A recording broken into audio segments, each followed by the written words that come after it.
বন্ধুসকল YF ইউনিভাৰ্ছৰ পৰা একদম 7 নম্বৰ এটা ইনষ্টলমেণ্ট ড্ৰপ হৈ গ'ল মানে আলফা চিনেমাখন আহি গ'ল ৰিসেন্টলি ৰিলিজ হৈ গ'ল আৰু মই চাই দিলো তো YFৰ আগৰ যিখন চিনেমা আছিলে আপোনাৰ টাইগাৰ 3 আফালে ৱাৰ 2 এই দুখন চিনেমা বক্স অফিচত বৰ বেয়াকে পিট খাইছিলে মানে আসলতে বক্স অফিচত পিটন খোৱাটো বেলেগেই কথা এই দুখন চিনেমাই মানে স্পাই ইউনিভাৰ্ছৰ মানে নাক্সাটো চেঞ্জ কৰি দিছিলে সেই দুখন চিনেমা ইমান ভাল নহৈছিলে আমি YFৰ ফালৰ পৰা বহুত বেছি এক্সপেক্টেশনছ আছিলে যেতিয়া পাঠান আহি গ'ল তাৰ পাছৰ পৰা আমি টাইগাৰ ভাৰ্চেছ পাঠান আমি অপেক্ষা কৰিছিলো ৱাৰ 2 অপেক্ষা কৰিছিলো টাইগাৰ 3 আমি ইমৰান হাছমিৰ লগত যিটো মই ফেচত ভাবিছিলো তেনেকুৱা ধৰণৰ বহুত বস্তু আশা কৰিছিলো ঠিক আছে তো আমি আশা কৰা মতে চিনেমাখনে তেনেকুৱা আমাক ডেলিভাৰ কৰিব নোৱাৰিলে জাস্ট মানে সিকুৱেল ৰাখিব লাগে এখন চিনেমা আগবঢ়াই ৰাখিব লাগে তেনেকুৱা ধৰণে চিনেমাবোৰ আগবঢ়ি আছে ঠিক আছে তো ফাইনালি যেতিয়া মই আলফা চিনেমাখন চালো আৰু মই এটা কথা ভাবিছো যে আসলতে আলফা চিনেমাখন OTTত যেতিয়া ৰিলিজ দিয়া কথা ভাবিছিলে দেন হেতু ভালেই কৰিছিলে মানে সঁচা কথা ক'বলৈ গ'লে আলফা চিনেমাখনৰ কেইটামান বস্তু ভাল আপোনালোকে ফাৰ্স্ট হাফটো যেতিয়া চিনেমাখনৰ চাব আপোনালোকে গমে নাপাব কেনেকৈ পাৰ হৈ যাব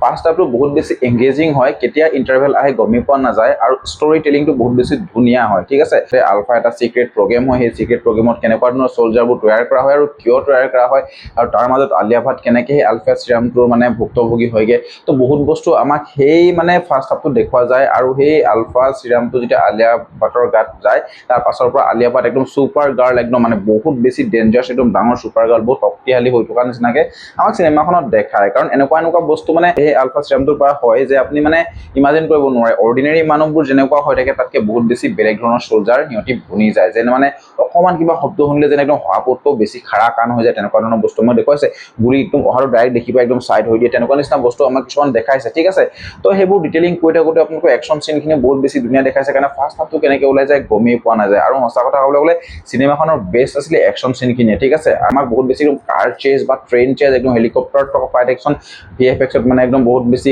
বেয়া টাইপকে আমাক দেখাবলৈ চেষ্টা কৰা নাই এখন চিনেমাত এই বস্তুটো ভাল লাগিছে max to max hand to hand comedy চিনেমাখন আছে তো সঁচা কথা ক'বলৈ গ'লে একশন সিনখিনি মোৰ বহুত পাৰ্চনেলি ভাল লাগিলে ঠিক আছে কিন্তু আলিয়া ভাটৰ যিটো মানে এক্টিং বাকি আগৰ চিনেমাতকৈ এইখন চিনেমাত বহুত বেছি খাছ হোৱা নাই তাইৰ যিটো বডি ষ্ট্ৰাকচাৰ তাইৰ যিটো মানে বডি লেংগুৱেজ বা তাইৰ যিটো এক্সপ্ৰেছন এইখন চিনেমাত মানে এগেইনষ্ট ভিলেন এই বস্তুটো মই বহুত বেছি ভাল নাপালো কাৰণ কেলে তাইক শ্বুট কৰা নাই সেইটো একশন চিনত মানে তাই ফাইট কৰিছে ঠিক আছে তাই মানে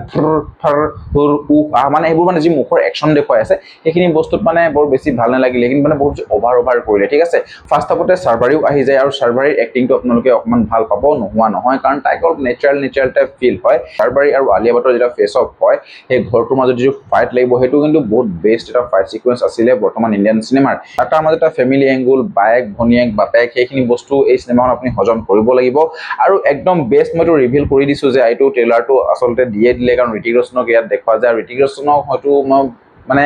ওলাইছে তেখেতে কেমিও সেইটো বস্তুত ভাল লাগিছে বাট একো ইম্পেক্ট নপৰে ঋতিক ৰোশন ওলালেও এখন চিনেমাত কাৰণ এটা ফাইট সিকুৱেন্স দেখুৱায় তাতকে বেছি একো নহয় আৰু সেই ফাইট সিকুৱেন্সটো দেখিবলৈ ভাল লাগে কিন্তু তাৰ পাছত চিনেমাখন একো ইম্পেক্টে নাই একোৱে নাই আৰু লাষ্টত যিটো আমি পোষ্ট ক্ৰেডিট চিন বুলি ভাবিছিলো যে এখন চিনেমাত থাকিব লাগে এখন YF চিনেমা আগবঢ়াই যাবলৈ তেনেকুৱা ধৰণৰ একো এখন চিনেমা দেখি নাপালো তো আলটিমেটলি চাবলৈ গ'লে মই চিনেমাখন বহুত বেছি খাছ নাপালো আপোনালোকে যদি আলফা চিনেমাখন চাইছে দেন আপোনালোকে কমেন্ট কৰি জনাব যে আপোনালোকে কেনেকুৱা পালে আৰু লাষ্টৰ মই বহুত একদম দেৰিলৈকে ৰৈ থাকিলো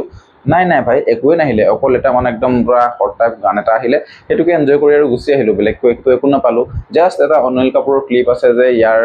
আগত এটা টিমক জইন কৰাম যে য'ত কি টাইগাৰ পাঠান কবিৰ থাকিব তাৰ টিমত তোমালোকে জইন হ'ব পাৰিবা তেনেকুৱা ধৰণৰ কথা এটা কৈ দিয়ে বাকি একো হিন্ট নিদিয়ে তো আপোনালোকে যদি এখন চিনেমা চালে কমেন্ট কৰিবলৈ নাপাহৰিব যে আপোনালোকে কেনেকুৱা পালে আৰু যদি মোৰ ৰিভিউটো ভাল পাইছে দেন লাইক কমেন্ট শ্বেয়াৰ আৰু সাবস্ক্ৰাইব কৰি দিব তো লগ পাইছো নেক্সট ভিডিঅ'ত আজিলে বাই বাই